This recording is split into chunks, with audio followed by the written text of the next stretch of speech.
Time to drop whatever you're with for the hot new app. Haven't seen you in the App Store before. Looking for someone to log a workout or two in you? Maybe publish a review if we hit things off? I'm kind of surprised I haven't reviewed that much from Jeff Nippard so far on this channel, especially since apart from the beginner program, which I have published a review for, I have run 3 other programs, but partly I have refrained from doing too many other reviews of Jeff Nippard programs because, if I'm being honest, good review videos of those already exist. As an example, Lifting Explained, whose channel has been dormant for the past few years, he basically reviewed every Jeff Nippard program that existed up to that point, so if you are looking at picking up one of those, I think that his channel is a good place to look. Given how different MacroFactor is, the fact that it is more of a program generator, and its connection with the nutrition app, the original MacroFactor, it seemed that now is a good time to offer a full review of both apps, especially since the apps are clearly meant to be bundled. They are being offered as a bundle. I got access to the workout app for free because I'm already subscribed to the nutrition app. So what's going to happen is I'm going to start with a review of the workout app. I'm going to score it the same way that I do every other review that I do on this channel. And then I will finish the video going into the nutrition app. And finally, I'm going to offer you some tips on how to approach these things if you plan on using one or both of them. A reminder, I always rate an app or a program based on what it claims it is trying to do. And I always give you the final score at the beginning so that you can decide for yourself if the rest of the review is worth watching. My final score for MacroFactor workouts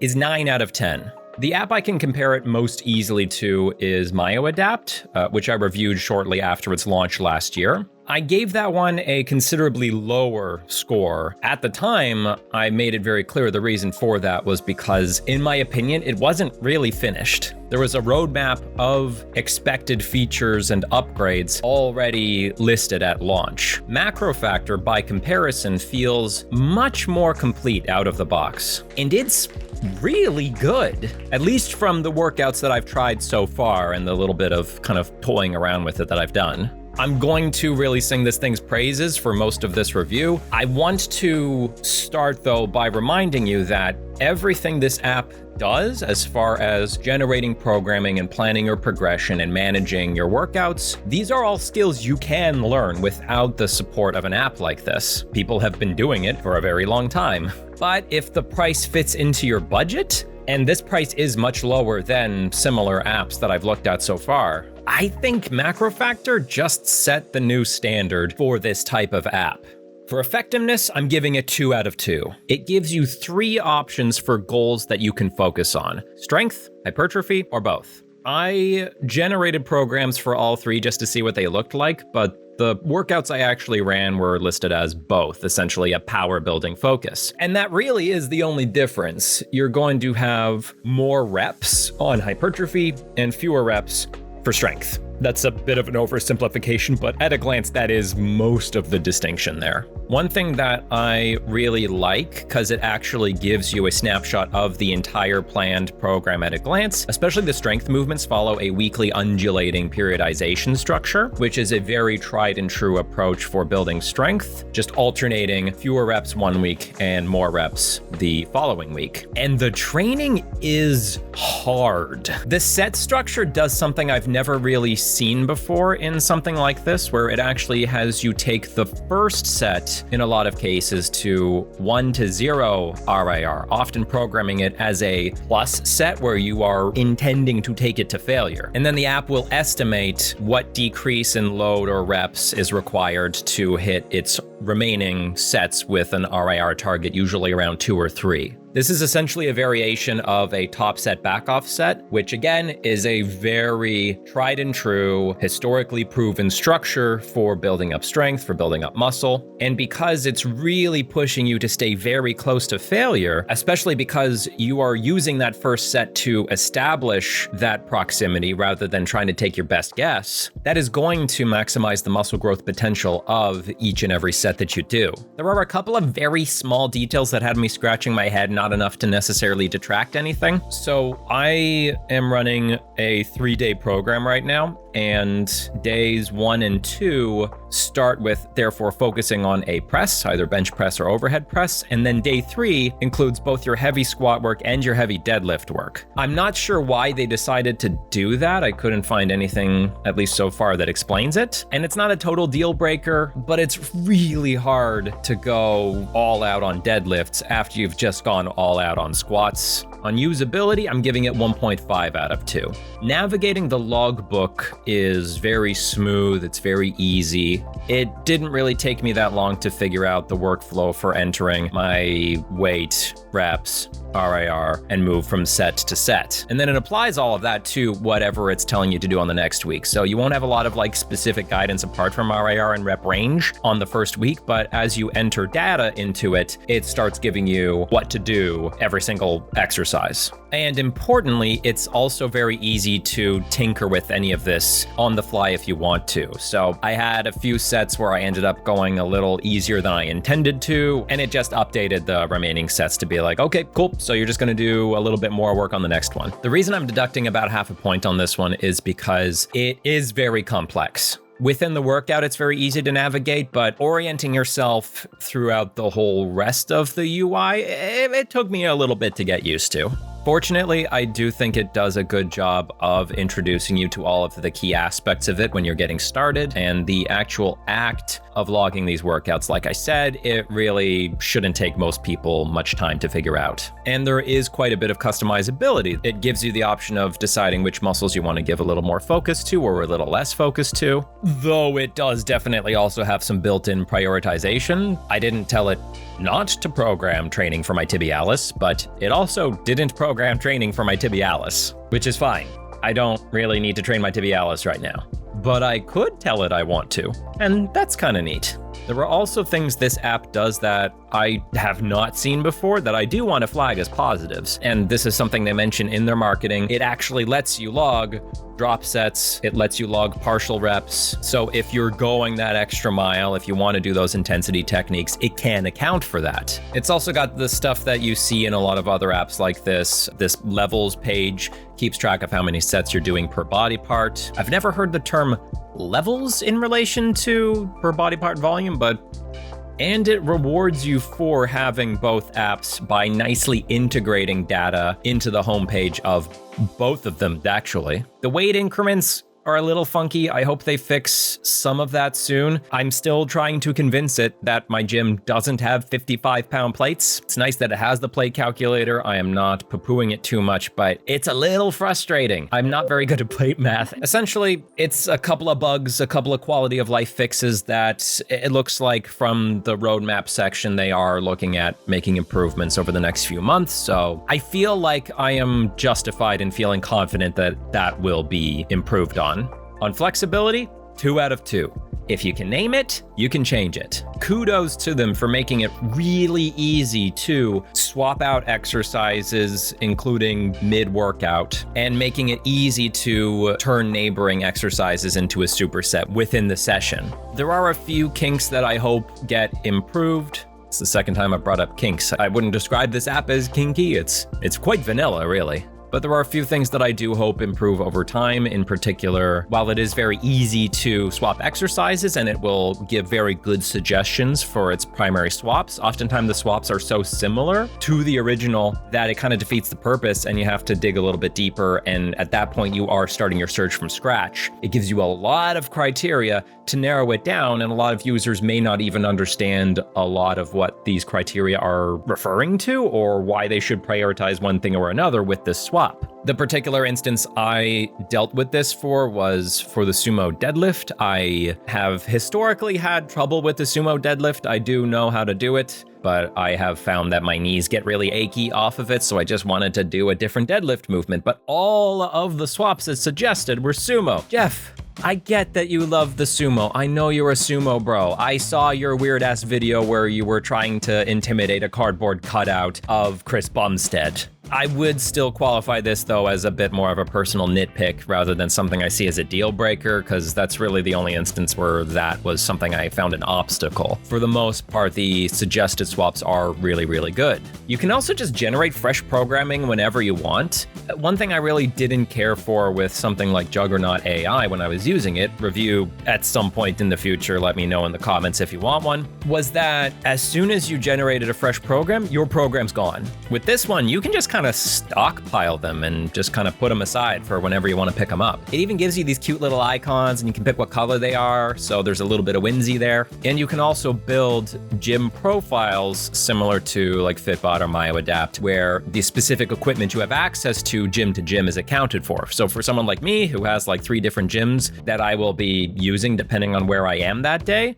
that is a very helpful feature because it will guide your exercise swaps if you're in an unexpected environment according to what is in that space. On enjoyability, 2 out of 2 with an asterisk, because this one is a little more open to subjectivity. Part of the enjoyability factor for me comes from the periodization structure. Essentially, you always have an opportunity to hit a little rep PR if the rep ranges are moving on a weekly basis like that. Also, if you have experience with this, you'll know that as soon as you change the rep range from like 4 to 6 range to an 8 to 12 range, the movement itself feels very different, so there's a little bit of that novelty even while you're on a fairly fixed program. The level of customizability also ensures that if there's any aspect of what it's giving you that you just don't like, you can change it, and it invites you to do so. Don't actually want to train to failure that often? Don't. When I undershot my RIR targets, it adjusted for me. It just made the back offsets into matched sets, essentially. So there's really no downside to just messing with the plan because it will simply guide you towards what'll still get you the most out of what you're doing. The result is an app that is legitimately really fun to play with. The key here, as it often is bearing in mind who this is ideal for. Your goals are going to have to be specifically some combination of strength and hypertrophy. The app does not have any means of programming conditioning work, mobility, power, anything else in the fitness sphere, essentially, which is fine. But if you're someone who wants to incorporate these other elements, you are going to have to figure that out elsewhere. It is also going to be most enjoyable for trainees who don't want to make too many decisions. This is also a big chunk of why my job exists as a personal trainer, is because people want to hand this over to somebody else. So this gives you another way to do that at a much, much lower price point. On the other hand, if you are someone who wants to be mindful with their training, someone who wants to be making these decisions and learning about developing these instincts, well, you're probably not watching this review anyway, are you? On value, 2 out of 2. I rarely give a 2 out of 2 value rating to a subscription app, but the pricing is great for what it is on offer here, especially when you compare it to the competitors. It is a fraction of the price, and the bundle of both apps at the moment only costs an additional $10 a year, and it delivers on exactly what it is trying to be. It builds smart programs, it guides you through progression, and it adapts to you and your needs with minimal friction. In fact, I'm sorry, hypertrophy coach, but MacroFactor just usurped your spot as the best hypertrophy app I've tried. All right, now for MacroFactor, not workouts. The MacroFactor nutrition app has been around for a few years at this point, and I have been using it for most of that time. I only stopped using it a couple of months ago. I'll get into the reasons for that in a bit. MacroFactor builds on the legacy of apps like MyFitnessPal. You can use it to track calories, macros, and more recently, micronutrients. Think vitamins, minerals, essential fatty acids. It comes with helpful tools like a barcode scanner, and more recently, an AI photo analysis tool that will give you a rough guesstimate of what's on your plate and how much of these nutrients are in it. Importantly though, MacroFactor introduced a crucial feature. It builds a coached program that updates week to week based on your intake and your weigh-ins. This setup makes it much easier to get an accurate picture of your energy balance over time, and it gives you a much more zoomed out picture of your weight trends so that you can really see the signal through the noise of these day-to-day fluctuations that you can expect regardless of whether you're trying to gain weight, lose weight, or maintain it. On the pros side of things, speaking from my own experience, when I started using it, had already established habits of tracking my food intake, planning meals for the week, reusing familiar recipes with more or less identical portion sizes, and weighing myself in on the scale every day. So my adjustment to this particular app was quite easy, and I saw results. Especially since its actual workflow of entering food is very, very easy. It's very intuitive. Psychologically, entering my meals, my snacks, just anything I consumed, it started to feel like tracking sets and reps in the gym, essentially, but it was a task that I kept coming back to over the course of the day. It's all part of what I came to understand as goal-oriented eating. And I made progress when I was losing weight. It happened right on the schedule that I had set, and as my metabolism adjusted, so did the program to account for it, so I didn't really hit that many plateaus. I had a harder time during weight gain phases, but that had a lot to do with lifestyle factors at the time. Cons. Remember that part where I said I had established some of these habits before starting using the app?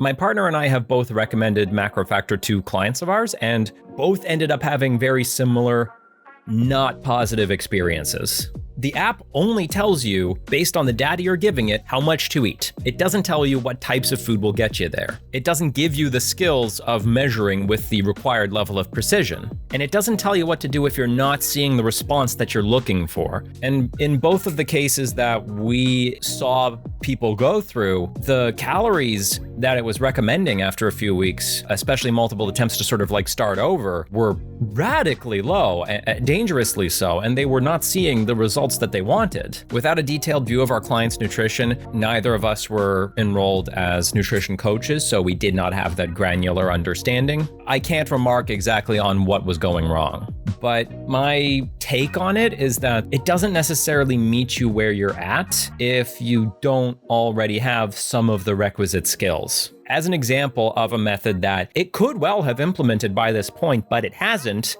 is hand portions. You may recall, in my review for Ganbaru method, I praised the fact that it had added a hand portion option for nutrition tracking, since for most people that's going to be much more intuitive and much less stressful than getting into the habit of weighing and measuring. I brought this up in my Built with Science Plus app review as a thing that I think that app was missing, and so this is a similar problem in my personal opinion. So what gives? Especially if it wouldn't really be that difficult to implement a tool like this, why isn't that option in there? Well, the marketing and the personalities behind it give me a bit of a clue. Jeff Nippard and Greg Nuckols, who my understanding is they are sort of the founding partners here, at least the ones with the most input onto the fitness and nutrition side. Both of them are coaches, but Nippard seems to mostly work with bodybuilders, and Nuckols is supervising a team of coaches at Stronger by Science. What that probably means is that neither of them really have a lot of recent experience coaching what you could call general population clients. People who aren't coming into this with a lot of the same kind of experience and dedication that a bodybuilder or a weight class athlete would have. Essentially, they have probably not done a lot of recent work with clients that struggle with those skills of tracking and measuring. They probably see it as very easy because for them it is. I'm not saying I disagree. The act of putting something on a scale is easy. The act of typing a few things into MacroFactor is easy, but it's not without stress and it's not without a learning curve. Nutrition habits are very personal and often very ingrained. A lot of people who are going to be trying this are coming into it as adults with an existing set of habits that they are used to. And many folks are just gonna find it more stressful to have one more fucking interaction with their phone that they're supposed to have multiple times a day. It turns your meals into homework. That is not what eating should feel like. I'm not complaining, I'm complaining a little. But this is part of why I stopped using this tool for my own nutrition. I'm in a place right now where my own weight is not a priority. I was only really looking to maintain, and tracking calories to stay at maintenance just didn't feel worth the effort anymore, so I switched over to intuitive eating. I plan to make a video on that process at some point in the future. Leave a comment if that is something you would like me to go into. It is a skill unto itself. It doesn't just mean eat what you feel like, and it is something that does benefit from the amount of time I spent using MacroFactor and tracking with the precision that I did. Okay, so that's my whole spiel on MacroFactor. Again, I think it's an excellent app, but just bear in mind it may not be excellent for you. So what to make of all of this? I have a few simple recommendations for anyone who is looking to start using one or both of these apps. Number one, it's okay to just use one of them. I'll admit the bundle price is really good, almost too good to refuse, but it's worth being realistic about what you plan to use consistently. There's no need for FOMO if you've already got one of these sides of the equation covered some other way. And if the way that I've outlined one of these apps for you doesn't necessarily appeal to you, you don't have to use it. Number two, be realistic about what you can handle. Don't succumb to the temptation with the fitness app of going straight to 6 days a week for 1 to 2 hours. If you're not already in that habit, I don't think it's a good idea to just assume it's gonna work out. In most cases, you'll be much, much better off deciding to add more later because you feel confident you can do so, as opposed to having to subtract because it turns out that none of the other things you were doing with your week went anywhere. The same goes for your nutrition. The app gives you a lot of freedom in terms of deciding how aggressive your diet is going to be. It'll make recommendations, but you can override them. And for weight loss in particular, this could lead to some pretty drastic calorie deficits. If you're contemplating this, I want you to consider a couple of things. Why do you want to achieve this goal that quickly? Do you actually have a deadline? And have you actually tried this before? Do you know what it's going to feel like in a couple of weeks when the cravings really start to get strong, when it starts to get more difficult to sleep, when more and more of your headspace is occupied with your next meal, and when meals start to feel less satisfying? It's important to understand the trade-offs that are going to be at play if you're going to do this. Make sure that you're setting a reasonable pace that you feel confident you can handle and start seeing numbers go the way you want them to. Number three, if you're going to measure. This mostly applies to the nutrition app. If you don't have, I'm going to say, at least a year's worth of experience of tracking your food as precisely as possible, like actually weighing your ingredients on a kitchen scale, don't assume you're ready to just start eyeballing. Do you actually know what a cup of something is? Do you actually know what an ounce of something is? Let's compare it to the training app. If you don't ever train to failure, how do you know what 2 RIR feels like? If you've never done it, your instincts just aren't there yet. These two apps form some of the best toolkits for training and nutrition that I have encountered so far. As always, bear in mind that just because the tool is very good doesn't mean it's the best tool for you.